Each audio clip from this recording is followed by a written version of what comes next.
प्रदेश के शहरों में प्रस्तावित नई टाउनशिप पॉलिसी को राज्य मंत्रिमंडल की हुई बैठक में मंजूरी दी गई। अब जल्द ही इस नीति को लागू करने के लिए नगरीय विकास विभाग की तरफ से अधिसूचना जारी की जाएगी।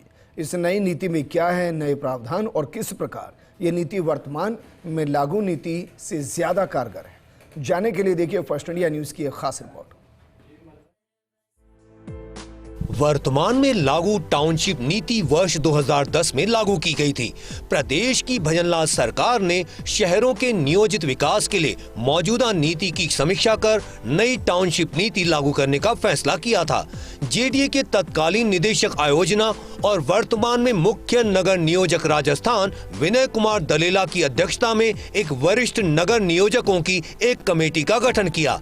कमेटी ने कई राज्यों में टाउनशिप के प्रचलित प्रावधानों के अध्ययन के बाद नई टाउनशिप नीति का प्रारूप तैयार किया।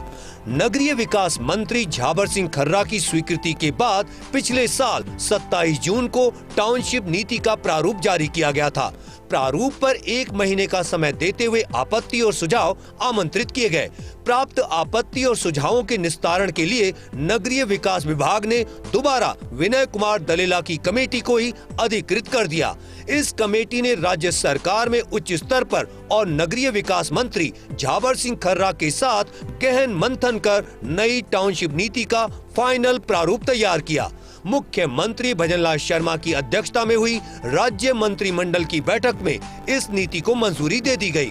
नई टाउनशिप नीति में कई नए प्रावधान जोड़े गए हैं। इसके तहत नई टाउनशिप नीति में राज्य स्तरीय इम्प्लीमेंटेशन एंड मॉनिटरिंग कमेटी का गठन किया जाएगा। ये कमेटी टाउनशिप नीति के इम्प्लीमेंटेशन, मॉनिटरिंग और रिव्यू को लेकर बड़े फैसले ले सकेगी।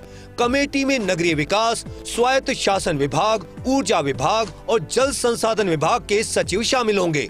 डेवलपर एसोसिएशन के 2 प्रतिनिधि भी कमेटी में शामिल होंगे। Rajasthan real estate web portal बनेगा। इस पोर्टल पर विकासकर्ता अपनी योजनाओं की पूरी जानकारी अपलोड करेंगे। नई नीति में विभिन्न जल स्रोत, नदी, नाला, तालाब, नहर, बरसाती नाला, झील के संरक्षण के लिए इनके दोनों तरफ न्यूनतम बफर जोन का प्रावधान किया गया है। सभी योजनाओं में रेन वाटर हार्वेस्टिंग और वेस्ट वाटर रिसाइकल के प्रावधान किए गए हैं। पार्क या खुले स्थानों में सामुदायिक रेन वाटर हार्वेस्टिंग और वेस्ट वाटर रिसाइकिल निर्मित किए जा सकेंगे।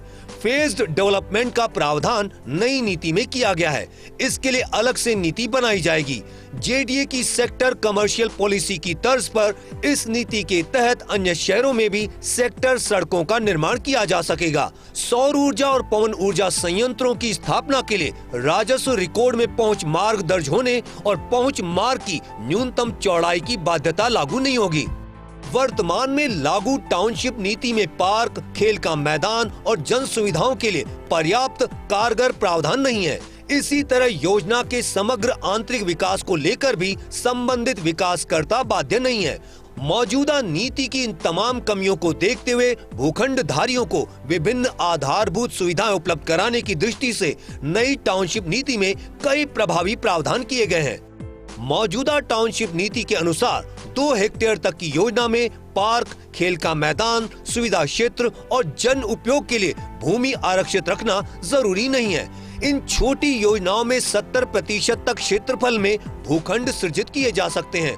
2 हेक्टेयर से ज्यादा और 10 हेक्टेयर तक के आकार की स्कीम में 15% भूमि पार्क, खेल का मैदान, सुविधा क्षेत्र और जन उपयोग के लिए छोड़ा जाना जरूरी है। 10 हेक्टेयर से बड़ी योजनाओं में 20% भूमि पार्क, खेल का मैदान, सुविधा क्षेत्र और जन उपयोग के लिए छोड़ा जाना जरूरी है।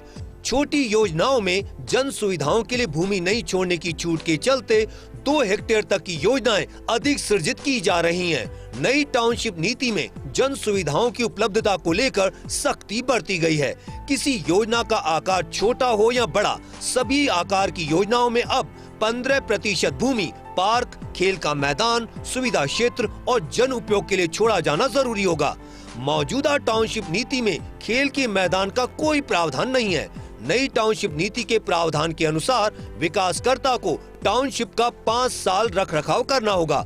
योजना के आंतरिक विकास कार्यों के रखरखाव शुल्क का प्रावधान किया गया है।